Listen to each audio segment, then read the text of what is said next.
Assalamualaikum warahmatullahi wabarakatuh.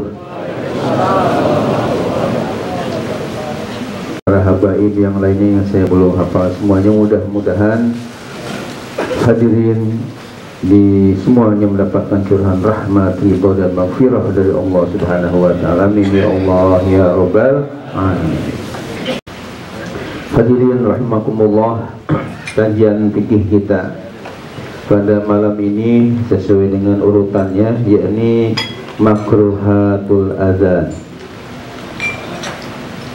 Makruhatul azan artinya hal-hal yang dimakruhkan ketika azan.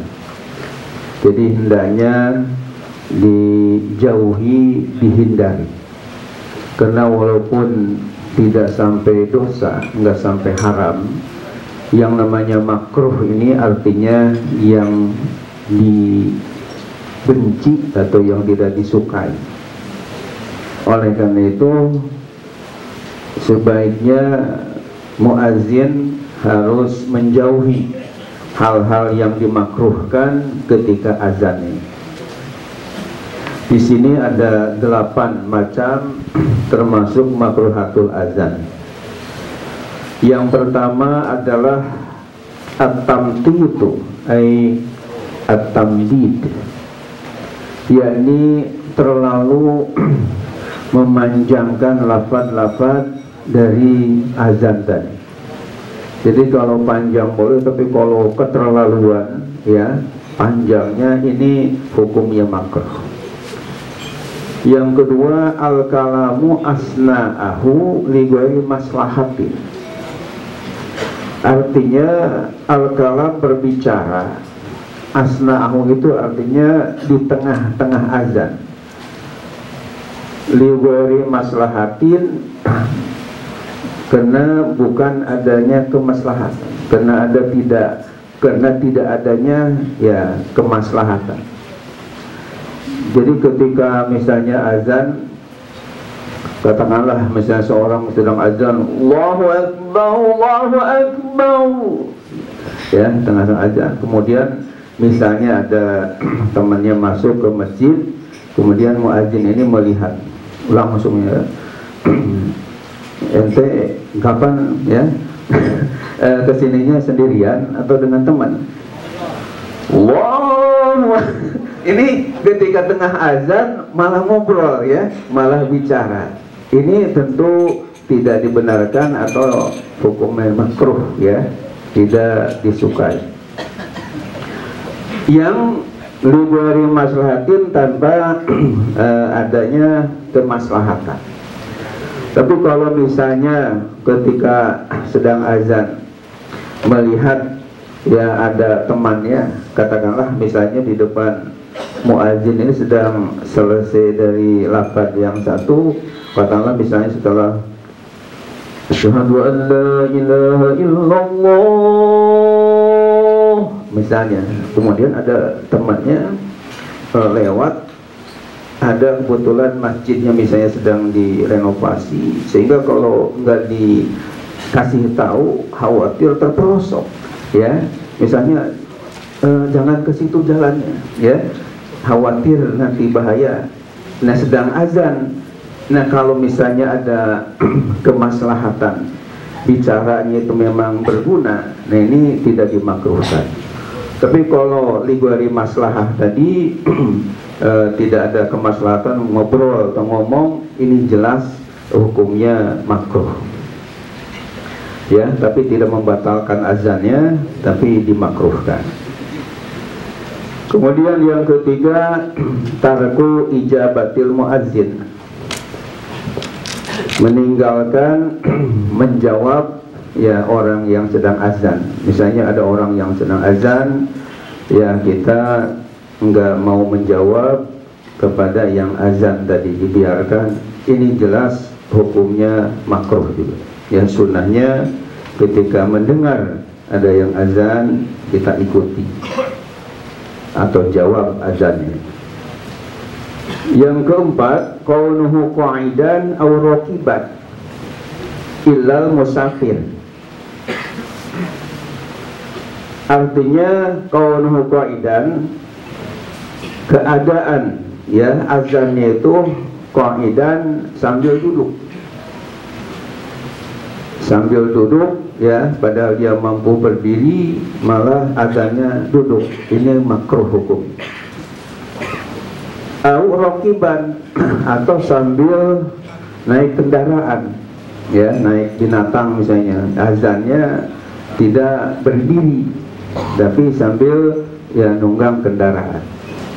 Namun di sini ada istisna, ada pengecualian, illal musafir, kecuali orang yang sedang bepergian ya, bepergian mau sholat kan misalnya azan dulu walaupun sambil duduk, enggak dimakruhkan karena dia dalam keadaan musafir, bukan mukim istilahnya. Kemudian yang kelima, al-huruju minal masjidi ba'dal azan sawa'un al-mu'adzinu aw ghairuhu illa lihajatin. Artinya termasuk yang dimakruhkan adalah al-huruju minal masjidi ba'dal azan, keluar dari masjid setelah dikumandangkan azan.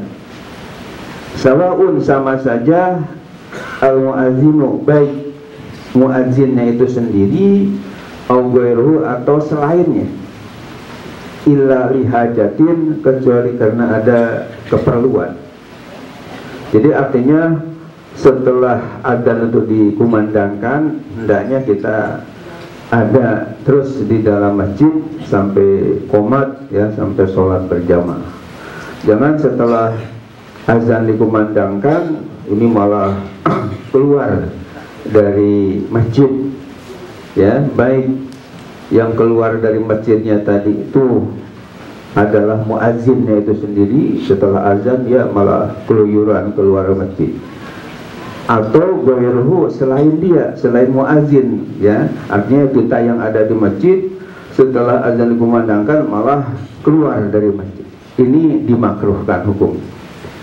Namun di sini ada pengecualian juga, illa lihajatin, kecuali karena ada suatu keperluan. Misalnya setelah azan dikumandangkan kita enggak bisa nahan ya untuk pipis misalnya, untuk buang ya hajat, itu kan namanya ada hajat, ada keperluan, maka tidak makruh kita buang dulu ya, baik baulun atau goitunnya ya, buang air kecil atau buang air besarnya, supaya khusyuk juga dalam ibadah sholat.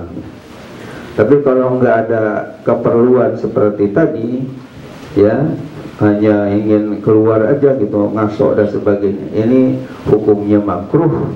Setelah ada dikumandangkan malah keluar dari masjid. Yang keenam adalah ayyakuna muttajihan li ghairil qiblah. Termasuk yang makruhat, yang dimakruhkan adalah seorang muazzin muttajihan, menghadap li ghairil qiblati, ke arah bukan kiblat. Jadi sunnahnya ketika azan itu menghadapnya ke arah kiblat. Kalau ke arah timur, selatan, utara sah enggak? Ya tetap sah azannya, cuma hukumnya makruh. Sunnahnya ini adalah menghadapnya ke arah kiblat. Yang ketujuh, Bapak dan Ibu yang hadirin yang terhormat, kaunuhu fasikon au sobiyan. Kaunuhu fasikon artinya keadaan si muazzin itu adalah orang fasik, au sobiyan atau anak kecil ya, ini juga dimakruhkan untuk mengumandangkan azannya. Mungkin di antara Bapak ada yang bertanya-tanya apa definisi orang fasik ya. Jadi di dalam kajian Islam itu ada musyrik, ada kafir, ada munafik, ada juga fasik ya. Fasik menurut keterangan dari para ulama, pengertian fasik itu adalah man fa'ala kabiratan au asarra ala sogiratin, ya, pengertian orang fasik. Apa artinya man fa'ala kabiratan? Adalah orang yang telah melakukan dosa besar, au asarra ala sogiratin, atau terus menerus atas dosa kecil. Ini namanya orangnya orang fasik, ya, nyebutnya ada orang fasik, ya. Jadi orang yang melakukan dosa besar walaupun ya satu kali, ini disebutnya adalah orang fasik. Yang dosa besar itu misalnya apa? Di dalam kitab Al-Kabair, ya, alhamdulillah saya kaji setiap sebulan sekali himpunan dosa-dosa besar. Karya Imam Syamsuddin Az-Zahabi namanya, dikaji di Masjid Al-Latif, ya, Pak Haji Andre sebagai pembina masjidnya. Itu setiap ahad subuh, ahad pertama dikaji kitabnya namanya Al-Kabair. Kalau ahad kedua saya diminta di Masjid Baitur Rahman Salongan Filis. Kalau subuh ketiga saya diminta mengkaji fikih, ya, di Masjid Al-Falah di Komplek Musi namanya, Sukmajaya. Sementara ahad yang keempat saya diminta di Masjid Baitur Rahim di Perumahan Cening Ampe namanya, Sukmajaya, kajian hadis. Bapak Ibu yang rahmati Allah Subhanahu wa taala, nah, di dalam kitab Al-Kabair, jama dari kabirah, himpunan dosa-dosa besar, tidak kurang 70 dosa besar. Ya, di antaranya tentunya seperti durhaka pada orang tua, judi dan yang lain-lain, ini termasuk melakukan dosa besar. Bahkan ada orang yang mengatakan dosa besar ini masuk ke dalam dosa besar ketika melakukan 5 mak, ya, dihimpun dalam 5 mak. Maksudnya 5 mak ini, yang pertama, mak yang pertama adalah main, artinya judi, ya, perjudian, yang bahasa Arabnya disebut dengan maisir atau kimar. Ini adalah dosa besar. Yang kedua, mak yang kedua adalah maling, ya, sekarang diperhalus menjadi korupsi. Ini maling, ini mencuri, ini adalah dosa besar. Yang mak yang ketiga adalah madak, ya, seperti ganja, sabu-sabu, ekstasi, ya, narkoba, ini termasuk dosa besar. Kemudian yang keempat adalah mabuk-mabukan, teler-teleran dengan meminum minuman keras semacam whisky, brandy, konyak, vodka, Jenever, AO, ram, topi, miring, ya, sampai apa. Ya, tapi saya alhamdulillah oleh Allah dijaga dari mulai kecil sampai sekarang, tidak pernah, ya, mencicipi seperti itu. Cuman hafal aja nama-namanya sudah merajalela. Nauzubillah min, ini dosa besar. Karena dikatakan al-khamru ummul khaba'is, minuman keras itu merupakan biangnya segala kejahatan-kejahatan. Awalnya dari minuman keras.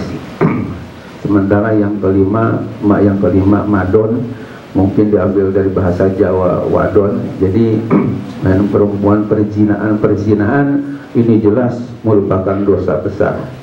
Jadi orang yang melakukan dosa besar itu disebutnya orang fasik. Atau selalu melakukan, ya, dosa kecil tapi terus dilakukannya sering, ini juga termasuk kategori orang fasik. Nah, orang fasik ini bukan orang soleh, ya, ini makruh. Dia sebagai muazzinnya itu hukumnya makruh.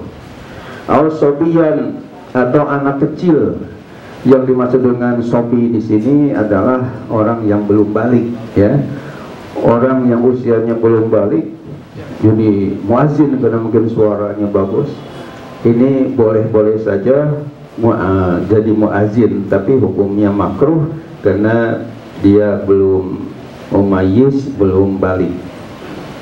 Kemudian yang terakhir, yang ke-8 adalah qaunuhu junuban au muhdisan illa idza ahdasa asna'al azan fayutimmuhu. Artinya yang ke-8 ini yang dipandang makruh azan ini qaunuhu junuban, dia sedang dalam keadaan junub. Jadi sedang dalam junub, langsung dia, wah ini waktunya udah masuk nih karena tugasnya mungkin muazin, langsung aja azan. Nah ini hukumnya makruh nih. Al muhdisan atau sedang berhadas. Bedanya kalau junub dia wajib mandi, kalau muhdis itu belum wudu, ya belum punya wudu. Ini namanya muhdis. Bacanya jangan muhaddis. Kalau muhaddis nanti ahli hadis. Jadi kalau muhaddisun jamanya itu ahli hadis. Tapi kalau muhdis dari kata ahdatsa yuhdisu ihdasan bahwa muhdisun artinya orang yang berhadas. Jadi au muhdisan atau orang yang sedang punya hadas atau nggak punya wudu, azan sah, azannya sah, akan tapi hukumnya makruh. Cuman di sini ada istisna juga, ada pengecualian juga. Illa kecuali idza ahdasa, apabila ia berhadas asna al azan, di tengah-tengah azan, fayutimuhu, maka hendaknya ia menyempurnakan aja azannya. Misalnya ketika dia di tengah-tengah azan, hayya 'alas shalah, dan seterusnya, ya, tengah-tengah azan. Kemudian maaf ya, misalnya gasnya nggak bisa ditahan, ya, keluar misalnya suara di pantatnya. Nah ini bagaimana? Apakah azannya selesai, artinya wudhu dulu, azannya menjadi terpotong, atau sempurnakan? Nah di sini fayutimuhu, karena tanggung, silahkan disempurnakan sempurnakan aja ya, azannya tidak berhenti, ya, ketika di tengah-tengah azan misalnya dia nggak kuat, keluar di duburnya. Demikian Bapak dan hadirin yang terhormat, insya Allah malam Jumat yang akan datang kita akan bahas baqiyatus sunan allati qabla shalah ba'dal azan wal iqamah. Jadi sunnah-sunnah setelah azan dan qomat, apa yang harus kita lakukan. Insya Allah mudah-mudahan bermanfaat. Wallahul muwaffiq ila aqwamit thoriq. Wassalamualaikum warahmatullahi wabarakatuh.